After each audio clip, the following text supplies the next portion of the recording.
Ernakulam കാഞ്ഞിരമറ്റത്ത് bar ജീവനക്കാരെ ആക്രമിച്ചു. സൗജന്യമായി മദ്യം ആവശ്യപ്പെട്ടായിരുന്നു അതിക്രമം. 2 ബാർ ജീവനക്കാർക്ക് പരിക്കേറ്റു. സംഭവത്തിൽ ചാലക്കപ്പാറ സ്വദേശി മനുവിനെതിരെ മുളന്തുരുത്തി പോലീസ് കേസെടുത്തു. വിവരങ്ങളുമായി സാലി മുഹമ്മദ് ചേരുകയാണ്. സാലി, എന്തായിരുന്നു സംഭവം? എപ്പോഴായിരുന്നു ഈ സംഭവം നടന്നത്? ഈ ബാർ ജീവനക്കാരുടെ പരിക്ക് എത്രത്തോളം ഗുരുതരമാണ്? ഇത് യഥാർത്ഥത്തിൽ കഴിഞ്ഞ ദിവസം നടന്ന സംഭവമാണ്. പക്ഷെ ഇന്നാണ് അത് കേസാവുകയും പുറത്തു വരികയും ഒക്കെ ചെയ്തത്. അതിന് കാരണമുണ്ട്. ഈ മനു എന്ന് പറയുന്ന ചാലക്കപ്പാറ സ്വദേശി, അയാള് ബാറിലെത്തി സൗജന്യമായി മദ്യം ആവശ്യപ്പെട്ടു. മുളന്തുരുത്തിക്ക് സമീപം കാഞ്ഞിരമറ്റത്തുള്ള ഈഡൻ ഗാർഡൻ എന്ന് പറയുന്ന ബാറിലായിരുന്നു സംഭവം. സ്വാഭാവികമായും ജീവനക്കാർ അതിന് തയ്യാറായില്ല. അതാണ് അയാളെ പ്രകോപിപ്പിച്ചത്. അയാൾ ആദ്യം ഈ കൗണ്ടറിനകത്ത് കയറി ബാർ ജീവനക്കാരെ കയ്യേറ്റം ചെയ്തു. പിന്നീടും അത് സ്വാഭാവികമായും ബാർ ജീവനക്കാർ അതിന് ചെറുത്തു. ആ ചെറുത്തോടുകൂടി വീണ്ടും വലിയ സംഘർഷത്തിലേക്കും അക്രമത്തിലേക്കും ഒക്കെ നീങ്ങി. അങ്ങനെ ബാർ ജീവനക്കാരെ ഓരോരുത്തരെയും അയാൾ പിടിച്ച് മർദ്ദിക്കുന്ന സാഹചര്യമാണ് ഉണ്ടായത്. ഇയാൾക്കെതിരെ ഇത്തരത്തിൽ സമാനമായ പല കേസുകളും ഉണ്ട് എന്നാണ് പോലീസ് പറയുന്നത്. പക്ഷെ ഇതിന്റെ പ്രതിസന്ധി, ഈ സംഭവം നടന്നത് 2 ദിവസം മുമ്പാണ്.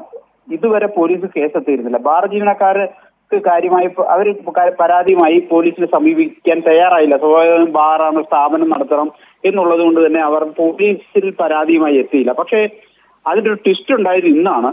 ഇന്ന് ഈ മനു ബാർ ജീവനക്കാർ മർദ്ദിച്ചു എന്ന ഒരു പരാതിയുമായി സ്റ്റേഷനിലെത്തുന്ന സാഹചര്യം ഉണ്ടായി. അപ്പോഴാണ് പോലീസ് ബാറിലെത്തി CCTV ദൃശ്യങ്ങളൊക്കെ പരിശോധിച്ചപ്പോഴാണ് സംഭവം നേരെ തിരിച്ചാണ്. ഈ അതിക്രമങ്ങൾക്ക് ആദ്യം നേതൃത്വം കൊടുക്കുന്നതും ആരംഭിക്കുന്നതെല്ലാം മനുവാണ്. ഈ മദ്യം സൗജന്യമായി ആവശ്യപ്പെടുന്നതെല്ലാം ആ ദൃശ്യങ്ങളിൽ നിന്ന് വ്യക്തമാണ്. ഏതായാലും ഇതിനെ തുടർന്ന് 2 പരാതിയിന്മേലും പോലീസ് കേസെടുത്തിട്ടുണ്ട്. ഇപ്പൊ മനുവിനെ പോലീസ് അന്വേഷിക്കുകയാണ്.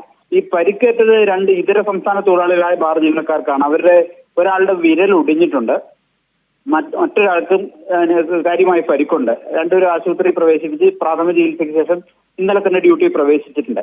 പക്ഷേ ഈ ബാർ ഉടമയും ബാർ ജീവനക്കാരും ആദ്യം പരാതി നൽകാൻ തയ്യാറാകാതിരുന്ന അവരുടെ സ്ഥാപനത്തിന്റെ സുരക്ഷത്തെ കരുതിയാണ്. പക്ഷേ മറിച്ചൊരു പരാതി വന്നപ്പോൾ പോലീസ് അന്വേഷിച്ചപ്പോൾ മനുവാണ് മുഖ്യ കുറ്റവാളി എന്ന് വ്യക്തമാകുന്ന സാഹചര്യമാണ് ഇപ്പോൾ ഉള്ളത്. സലി, ഇതേ ബാറിൽ തന്നെ നേരത്തെയും ഈ മനു പ്രശ്നം ഉണ്ടാക്കിയിട്ടുണ്ടോ? ഈ ബാറിൽ പ്രശ്നമുണ്ടാക്കി എന്നുള്ളതല്ല. ഈ മനുവിനെതിരെ പലയിടത്തും ഈ ഉത്സവപ്പറമ്പുകളിലും ഒക്കെ പ്രശ്നമുണ്ടാക്കിയതായി പല പരാതികളും ഒക്കെ കിട്ടിയിട്ടുണ്ട്. പലപ്പോഴും ഇയാൾക്ക് കേസിലും എത്തിയിട്ടുണ്ട്. ഇയാള് ചാലക്കപ്പാറ സ്വദേശിയാണെങ്കിൽ പിന്നീട് വെളിയനാടിന് പോയി. കുറെ നാളുകളായി വയനാടിലായിരുന്നു. വയനാടിൽ നിന്ന് കഴിഞ്ഞ ദിവസമാണ് ഇവിടെ ഈ സ്വന്തം നാട്ടിൽ തിരിച്ചെത്തി അച്ഛനൊപ്പം താമസിച്ചു വരികയായിരുന്നു. ഈ അച്ഛനെതിരെയും സമാനമായ ചില കേസുകളുണ്ടെന്നൊക്കെയാണ് പോലീസ് പറയുന്നത്. അപ്പം ഇയാളൊരു സ്ഥിരം പ്രശ്നക്കാരനാണ്. ഇത്തരം വിഷയങ്ങൾ നിരന്തരം ഉണ്ടാക്കുന്ന ആളാണ്. അതുകൊണ്ട് തന്നെ നടപടിയിലേക്ക് നീങ്ങുന്നു എന്ന് തന്നെയാണ് പോലീസ് അറിയിച്ചിരിക്കുന്നത്. അല്പസമയത്തിനും തന്നെ മനുവിനെ കസ്റ്റഡിയിലെടുക്കാൻ കഴിയുമെന്നാണ് പോലീസ് പ്രതീക്ഷിക്കുന്നത്. ശരി, സാലി മുഹമ്മദ് ആണ് കൊച്ചിയിൽ നിന്നുള്ള വിവരങ്ങൾ നൽകിയത്.